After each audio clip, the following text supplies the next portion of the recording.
Hi everyone, welcome back. കഴിഞ്ഞ ദിവസം Aryan and Gizele ഇന്റർവ്യൂവിലെ ചില കാര്യങ്ങൾ ഇപ്പോൾ ട്രെൻഡിങ് ആണ്. അവരുടെ വാക്കുകൾ ഇങ്ങനെ: ജിസേലിനോട് ചോദിക്കുന്നുണ്ട്, കേരളം ഇഷ്ടപ്പെട്ടോ, പോകാൻ തോന്നുന്നില്ലേ?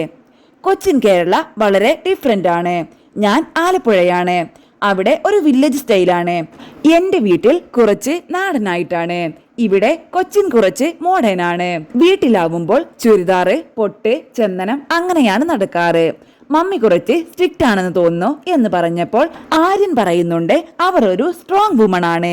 എന്ത് കാര്യത്തിനാണ് ജിസേലിനെ വഴക്ക് കിട്ടുന്നത് എന്ന് ചോദിച്ചപ്പോൾ രാവിലെ എണീക്കാൻ കുറച്ച് മടിയാണ്. മമ്മി 4 മണിക്ക് എഴുന്നേൽക്കും.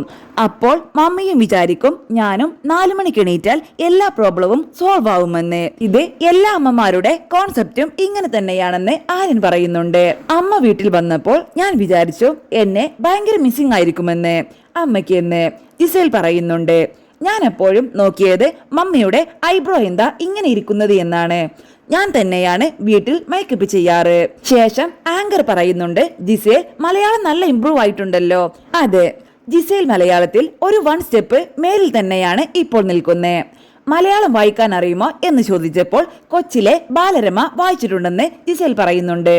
കുട്ടൂസൻ, ഡാങ്കിനി, കുട്ടിച്ചാത്തൻ, മായാവി, ലുട്ടാപ്പി അങ്ങനെയാണ് വായിക്കാൻ തുടങ്ങിയത്.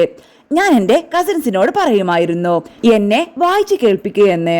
അവർ പറയും ഞാൻ അക്ഷരം പഠിപ്പിക്കാം എന്നൊക്കെ, പക്ഷേ പഠിഞ്ഞില്ല. എന്നാലും ഒരു ബസ് കണ്ടാൽ വായിക്കാൻ അറിയാം. ഇപ്പോൾ ബിഗ് ബോസ് കഴിഞ്ഞു, ഏഴിന്റെ പണിയും കഴിഞ്ഞു. ഇപ്പോൾ എങ്ങനെ പോകുന്നു ലൈഫ് എന്ന് ചോദിച്ചപ്പോൾ എനിക്ക് ഇവിടെ നിന്ന് ഒന്ന് പോയാൽ മതിയായിരുന്നു എന്ന ചിന്തയായിരുന്നു. ഫുഡില്ല, സ്കിൻ കെയറിങ്, ഹെൽത്തി ജ്യൂസ് അതൊന്നും കിട്ടാത്തത് കൊണ്ട് തന്നെ എനിക്ക് എവിക്റ്റ് ആയതിൽ സന്തോഷമേ ഉള്ളൂ. അപ്പോൾ ആര്യൻ പറയുന്നുണ്ട്, അവിടെ ചപ്പാത്തി കിട്ടുന്നത് തന്നെ ഏറ്റവും വലിയ ഭാഗ്യമാണെന്ന്. ആളുകൾ ഡ്രസ്സിനെ ജഡ്ജ് ചെയ്യുമെന്ന് ജിസേലിനെ അറിയാമായിരുന്നു. അതെ, ഉണ്ടായിരുന്നു. പക്ഷെ ഞാനത് മൈൻഡ് ചെയ്തില്ല. അവർക്ക് ഇഷ്ടമല്ലെങ്കിൽ ഞാൻ എന്ത് ചെയ്യാനാ? എനിക്ക് മാറാൻ പറ്റില്ല. ഞാനായിട്ട് നിൽക്കാനല്ലേ പറ്റൂ. അങ്ങനത്തെ ഒരു മൈൻഡായിരുന്നു. ഇപ്പോൾ മലയാളികൾക്ക് കുറെ മനസ്സിലായി ഡ്രസ്സിലല്ല ഒരാളെ വിലയിരുത്തേണ്ടത് എന്നുള്ളത്. ഞാൻ മോഡേൺ മാത്രമേ ധരിക്കൂ എന്നില്ല, എല്ലാതും ധരിക്കും, സാരിയും ചുരിദാറുമൊക്കെ. ജിസേലില്ലാതെ ബിഗ് ബോസ് കാണാത്തവർ വരെ ഉണ്ടായിരുന്നു. ജിസേലില്ലാതെ എന്ത് BB7 എന്ന മൈൻഡായിരുന്നു പലർക്കും. ഹൗസിനകത്ത് ഏറ്റവും അധികം അലിഗേഷൻ വന്നിട്ടുള്ളത് ആര്യനും ജിസേലും തമ്മിലുള്ള ബോണ്ടിങ് കൊണ്ടാണ്. അപ്പോൾ നിങ്ങൾക്ക് ബിഗ് ബോസ് ഹൗസിനുള്ളിൽ നിൽക്കുന്ന സമയത്ത് സൈബർ അറ്റാക്ക് വരുമോ എന്നൊക്കെ ചിന്തകൾ വന്നിരുന്നു. ആര്യൻ ഇമോഷണലി ദേഷ്യം പിടിച്ചത് കണ്ടിരുന്നു. പക്ഷെ ജിസേൽ കുറച്ച് സ്ട്രോങ് ആയിട്ട് നിന്നു. കരഞ്ഞിട്ടോ മറ്റോ ഒന്നുമില്ലായിരുന്നു. ആര്യൻ പറയുന്നുണ്ട്, ബിഗ് ബോസ് എന്നുള്ളത് ഒരു ഹൗസ് അന്തരീക്ഷം. നമ്മൾ എങ്ങനെയാണോ അങ്ങനെ ആയിരിക്കണം, അല്ലെങ്കിൽ അങ്ങനെയാവും ഇറങ്ങുന്നതിനിടയ്ക്ക്.